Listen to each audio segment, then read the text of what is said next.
এই অবিচার অন্যায়ের বিরুদ্ধে অবশ্যই নির্বাচন কমিশন ব্যবস্থা নেবেন।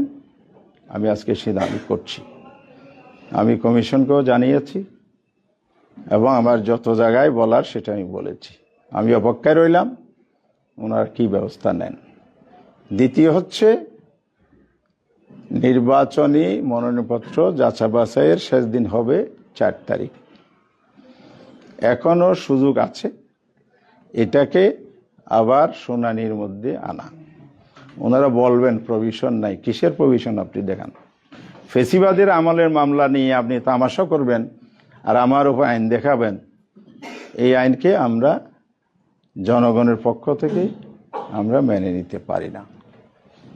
সুতরাং এটা যেন আজকে আমাদের আইনজীবী একটা আবেদন করেছেন যে উনি যখন শুনানি করছিলেন, শুনানির সময় এই ধারাগুলো উনি ব্যাখ্যা করছিলেন, আমি যে ব্যাখ্যা করছি, হয়তো উনি আরো বেটার লিগ্যাল পয়েন্টগুলো ভেরি ক্লিয়ারলি ব্যাখ্যা করতে চেয়েছিলেন। সে প্রস্তুতি ওনার ছিল। ওনার শুনানিকালে দফায় দফায় ওনাকে বাধাগ্রস্ত করা হয়েছে, এগুলো শুনবো না, এগুলো দরকার নাই, ওটা আনেন সেটা আনেন। তো ওনারা কাগজ চেয়েছিলেন, বলতে আপনার সব কিছু ভ্যালিড, শুধু ট্রাইব্যুনাল কি কোন ধারায় আপনাকে আদেশ দিয়েছিল, রায় দিয়েছিল, অর্ডার কপিটা দেন। অর্ডার কপিটা ওনারা ঠিকভাবে পড়লেন না, আমি কি আর্গুমেন্ট করলেন না। যারা এই পর্যায়ে লেভেলে তারা হতে পারে তারা আইনে প্র্যাকটিস করেন না, গ্যাপ থাকতে পারে। আইনজীবী এখন যিনি ডিসাইড করবেন, রিটার্নিং অফিসার সাহেব, সমান মর্যাদা রেখেই বলছি, উনি যদি বায়াস হয়ে অন্যের কথায় ইনফ্লুয়েন্স হয়ে এগুলো করেন, এটা খুবই দুঃখজনক। তাহলে এখানে নিরপেক্ষতা থাকবে না। একটু মেরুদণ্ড শক্ত করেন, গাছ নিয়ে দায়িত্ব পালন করেন, দেশ বাঁচবে, জাতীয় বাঁচবে।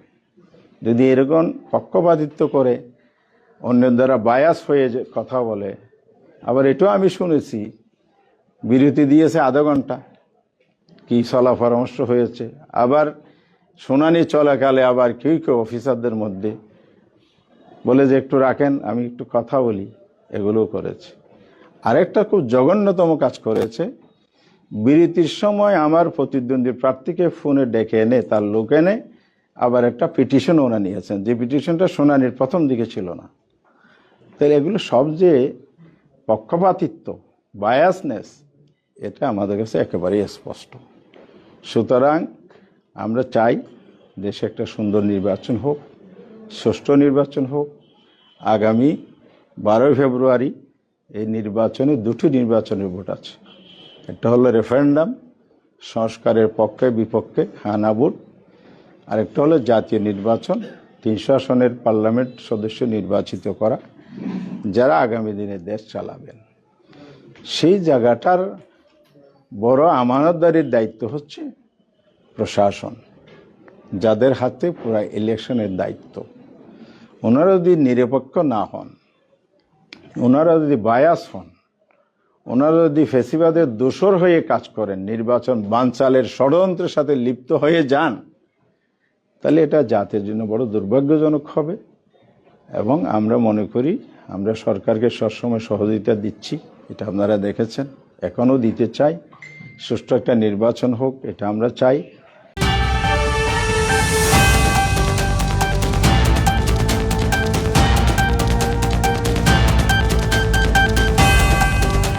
BK টিভি, যেখানে সত্য কথা বলে।